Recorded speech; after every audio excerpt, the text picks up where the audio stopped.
السلام عليكم ورحمة الله وبركاته. يا جماعة قررت النهاردة ان انا اروح اشتري خروف. خدت نفسي كده، قمت جيت واخد نفس تاني، لقيت ريحة خرفان. قلت طب ما انزل بقى، انزل النهاردة واشارككم يا جدعان لحظة بلحظة. النهاردة انا قررت انا وفارس اخويا ان احنا نروح نشتري من سوق العمرية. سوق العمرية ده اللي ما يعرفش هو اكبر سوق تقريبا خرفان في اسكندرية. السوق ده كبير جدا. دلوقتي انا نازل اهو من المواصلات ورايحين على السوق، هنركب مواصلة في التانية. هنا بقى انا معايا فارس اخويا وجنجون القمر بتاعتي. جانا قالت لي انا عايز اكل فول بوطه ومحدش ياكل معايا. قمت جيت جايب لها فول بوطه ومحدش اكلنا معاها بصراحه، وبعدين اكلت انا كمان. اللهم صل على الله. المهم بعد الاكل بلعنا واتحركنا على طول. اول بقى ما تشوف الاراضي الزراعيه دي اعرف ان انت خلاص قربت من المكان، واحنا الحمد لله قربنا نوصل كده.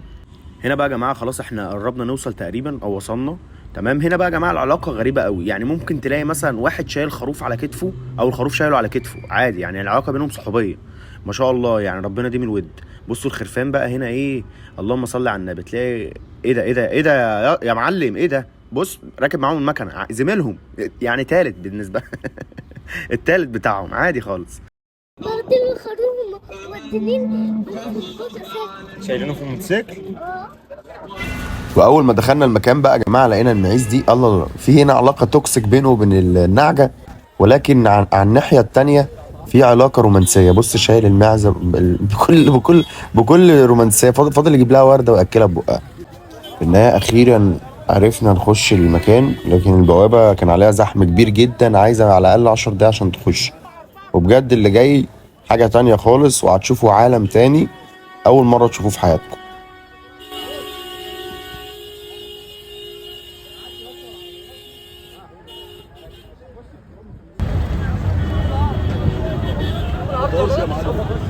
ده كله لحم. يعمل معاه الصح ومش حاجه عليه على الفاضي خشب.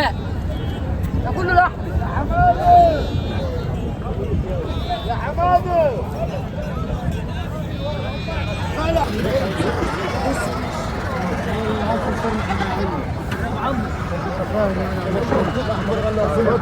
حطه في الارض. سيب العم خلي في وش امره.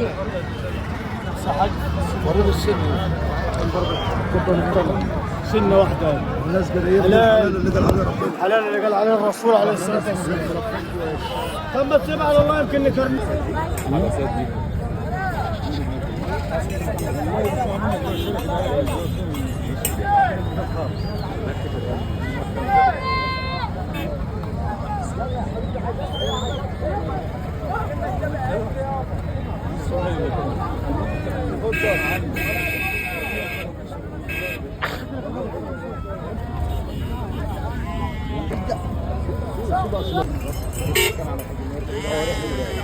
هنا بقى يا جماعة هتلاقوا كل أنواع المواشي، خرفان، جديان، معيز. لو واحد صاحبك قال لك شوف لك معزة، انت هتعرف انت تجيبها منين. تعالى هنا هتلاقيه على طول. في طريقتين لتسعير الخروف. الأولى هي الميزان، والميزان جاي دلوقتي هتشوفوه اهو. الميزان اهو دوت بيحطوا عليه الخروف وبيشوفوه هو كام كيلو وبيقدروا ثمنه ويبيعوه. اما الطريقه التانية هي حاجه اسمها الشروه. يعني ايه شروه؟ يعني الخروف مثلا عامل 200 كيلو، 10 كيلو مش مشكله، احنا كده كده اتفقنا على سعر وبنبيع بالبركه كده. هنا بقى كنا بنشوف شفايف الخروف يا جماعه عشان لو جبنا له خروفه ولا حاجه. جرنين الودن. بص تعجبني اهو يا اخي، لسه صغير كاس الجوز بس. ايوه بسم الله ما شاء الله. ربنا يبارك لك فيه. امين يا رب.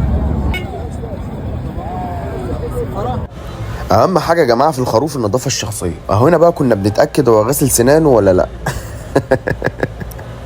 طبعا بهزر يا جماعه. سنان الخروف يا جماعه لو مكسوره معناه ان هو كبير في السن، ولو سنانه لسه لبنيه جديده معناه انه لسه صغير في السن ولحمته كويسه. وطبعا هنا مش محتاج اقول لكم ده ايه، ده شكل الواحد اللي ما بيغيرش على مراته. يخرب بيت ارنك. ارن اطول من السنه الدراسيه.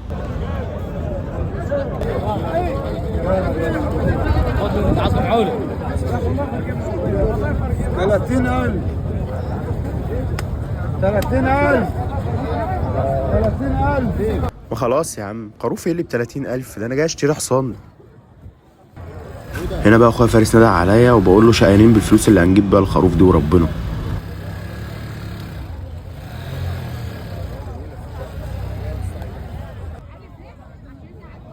فين ماما يا حبيبي؟ طب يا حبيبي شوف امك راحت فين. عم بقى سيبني في حالي بقى، سيبني، نضيفه وربنا نضيفه. استاذ اللي بيقفش ورا بتقفش فيها يا عم انت كمان. سخنت ولا ايه يا جدعان؟ انا خروف محترم بقى.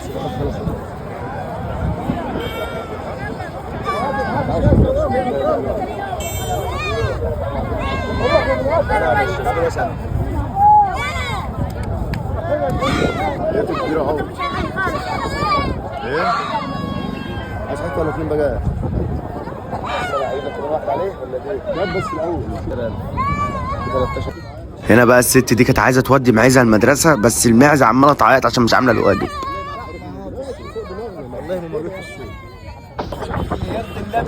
وهنا بقى خلاص كنا اخترنا الخروف وبنحاسب، وبعدها اخدنا الخروف واخيرا خرجنا من المكان ده. وادي اهو احنا راكبين العربيه ومروحين، ودي النهايه. في النهايه لو ما عملتش فولو اعمل فولو واشترك واستنى الجديد عشان الجديد شديد. صوم طيبين يا جماعه.